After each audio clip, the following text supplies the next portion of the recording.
हमें जानते होंगे हमारे शिक्षा सुधार के कामों के बारे में, या फिर पर्यावरण के काम में आइस स्तूपा, आर्टिफिशियल ग्लेशियर जैसे कामों के लिए, या फिर आई लिव सिंपली जैसे ग्लोबल मूवमेंट्स जो कि सादा जीवन अपनाकर क्लाइमेट चेंज को रोकने के लिए लोगों को प्रेरित करती है। मगर दोस्तों, आज मैं इन चीज़ों के बारे में नहीं बल्कि आप लोगों को एक बहुत ही ज़रूरी संदेश देने के लिए आया हूं, जो कि चीन और भारत के बीच अभी जो टकराव और तनाव की स्थिति बनी है, इसके बारे में आपकी क्या जिम्मेदारी है। मैं लद्दाख में हूं और आप देख रहे हैं सिंधु नदी को बहते हुए यहाँ, और वो जो पहाड़ियां हैं उनके पीछे नुब्रा और चांगतांग के वो इलाके हैं जहां पर ये तनाव बढ़ता जा रहा है। हजारों सैनिक वहां ले जाए जा चुके हैं। सुनने में आया है चीनी वायुसेना के जहाज भी वहां तैनात किए गए हैं, और एक घंटे पहले भारतीय वायुसेना के जहाज भी मेरे ऊपर मंडरा रहे थे। सामान्यतः जब सीमा पर तनाव होता है तो हम आप जैसे नागरिक ये सोचकर सो जाते हैं रात को कि सैनिक इसका जवाब दे देंगे।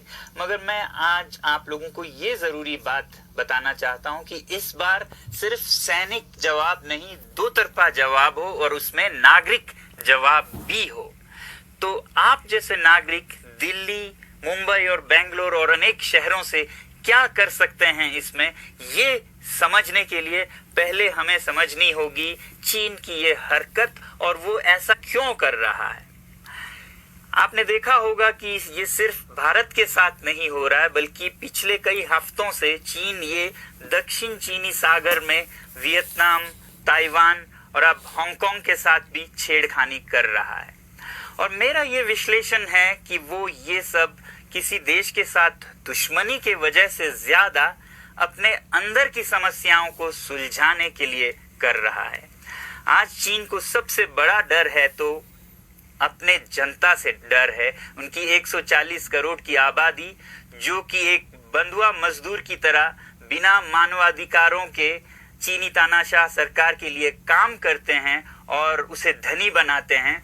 जब वो नाराज हो जाए तो फिर एक क्रांति की सी परिस्थिति बन पड़ती है, और इससे चीन बहुत डरता है। आज कोरोना के प्रकोप के बाद चीन में फैक्ट्रियां बंद हैं, एक्सपोर्ट्स बंद हैं और बेरोजगारी 20% तक बढ़ चुकी है। लोग बहुत नाराज हैं, क्रांति हो सकती है, तख्ता पलट हो सकता है। इसीलिए चीन पड़ोसियों से दुश्मनी करके अपनी जनता को अपने साथ जोड़ने में लगा हुआ है, और ये पहली बार नहीं कर रहा है। 1962 में जब भारत के साथ जंग की तो वो जंग भी उसने अपने जनता को संभालने के लिए की थी। तब 4 साल का अकाल और भूखमरी हुई थी, और इससे ध्यान हटाने के लिए ये जंग की थी। चीन के लिए अपनी जीडीपी और जो खुशहाली है उसे बढ़ाते रहना बहुत ही जरूरी है, और जिस दिन जीडीपी घट जाए वहां की जनता क्रांति के लिए तैयार है। मैं तो कहता हूं कि इस बार भारत की बुलेट पावर से भी ज्यादा वॉलेट पावर काम आएगी। जो नागरिक पैसा खर्चते हैं चीन के सामान को खरीदने में, जरा सोचिए, हम आप भारतीय उद्योग को मारकर चीन से मूर्तियों से कपड़ों तक हर साल 5 लाख करोड़ के सामान खरीदते हैं, और फिर यह पैसा आगे जाकर हमारे सीमा पर हथियार और बंदूक बनकर हमारे सैनिकों के मौत का कारण बन सकती है। तो इसलिए अगर हमारे देश के 130 करोड़ लोग और 3 करोड़ जो भारतीय बाहर के देशों में हैं, सब मिलकर भारत में और बल्कि दुनिया भर में एक boycott made in China movement या अभियान शुरू करते हैं, तो आज दुनिया भर में चीन के प्रति रोष है।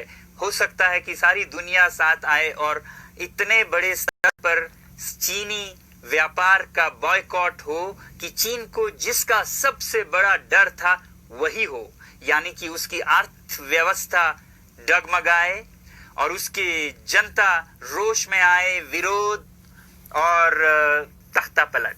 और अगर हम ऐसा नहीं करते हैं तो कितनी बदनसीबी की बात होगी भारत के लिए, जरा सोचिए। एक तरफ हमारे सेना सीमा पर जंग लड़ रही होगी और दूसरी तरफ हम आप चीनी सामान, मोबाइल से लेके कंप्यूटर्स, कपड़ों से लेके खिलौनों तक को खरीद कर उनकी सेना को पैसा भेज रहे होंगे, चीन की सेना को। ये तो हुई हार्डवेयर की बात। दूसरी तरफ हमारी युवा चीनी सॉफ्टवेयर, एप्स, गेम्स जैसे टिकटॉक, शेयरिट, इन सब में मस्त, उन्हें दूसरी तरफ से करोड़ों करोड़ों का पैसा भेज रहे होंगे। तो इसलिए बहुत जरूरी है कि हम एक नागरिक जवाब जरूर दें और इसे एक अभियान बनाएं, ग्लोबल मूवमेंट की तरह। ये बॉयकॉट मेड इन चाइना का जो अभियान है वो भारत के लिए भी एक वरदान साबित होगी। जैसा कि हमारे प्रधानमंत्री ने एक विजन हमें दिया था स्वावलंबन का, सेल्फ रिलायंस, वो तब हो सकता है जब हमारे अपने उद्योग फले फूलें। और जब हम बॉयकॉट करते हैं इन सामान का तो अपने देश के उद्योग का, उत्पाद का हम प्रयोग करेंगे और उससे मजदूरों को रोजगारी मिलेगी और सारा देश खुशहाल होगा। बजट होगा कि हम और अच्छी तरह से टक्कर ले सकें सीमा पर भी। तो इसके लिए मैं आप लोगों से अपील करता हूं कि जहां तक एप्स और सॉफ्टवेयर की बात है तो हमारे युवाओं को एक हफ्ते में उन्हें अनइंस्टॉल करना चाहिए। Boycott made in China, software in a week and hardware in a year. क्योंकि साजो सामान के लिए वक्त लगेगा हमारे अपने देश से और बाहर से विकल्प निकलने तक, तो उसे हम एक साल के अंदर कर सकते हैं। तो ये हम न सिर्फ अपना प्रतिज्ञा करें बल्कि 100 और लोगों को इसके बारे में समझाएं, शेयर करें सोशल मीडिया पर, और हमारी जो मीडिया है वो जनता तक, देश के कोने कोने तक पहुंचाए। और जैसे ही इसका असर दिखने लगेगा, इंटरनेट से एप्स लाखों में, करोड़ों में अनइंस्टॉल होंगे, तो चीन को संदेश साफ जाएगा और यही एक तरीका उसे मेज पर पहुंचा सकती है जहां पर की बातचीत हो शांति की। तो जाते जाते मैं ये बता दूं कि मैं क्या करने जा रहा हूं। इस फोन पर जो भी चीनी ऐप्स हैं उन्हें तो मैं एक हफ्ते में हटा रहा हूं, बल्कि ये फोन जो कि चीन में बना है इसे भी मैं एक हफ्ते में अपनी जिंदगी से अलग कर रहा हूं और एक साल के अंदर हर वो चीज जिस पे मेड इन चाइना लिखा है उसे जिंदगी से निकालने जा रहा हूं। हमें चीन से, चीनी लोगों से कोई समस्या नहीं है, चीनी सरकार और उनकी रवैयों से समस्या है। जब तक चीन में परिवर्तन ना हो हमें ऐसा करना होगा। और आप लोगों से मैं अपील करता हूं कि आप अपने शहर में, अपने मोहल्ले में ऐसे इवेंट्स करें जहां लोग प्रतिज्ञाएं करें कि चीनी सामान का बहिष्कार करें जब तक चीन में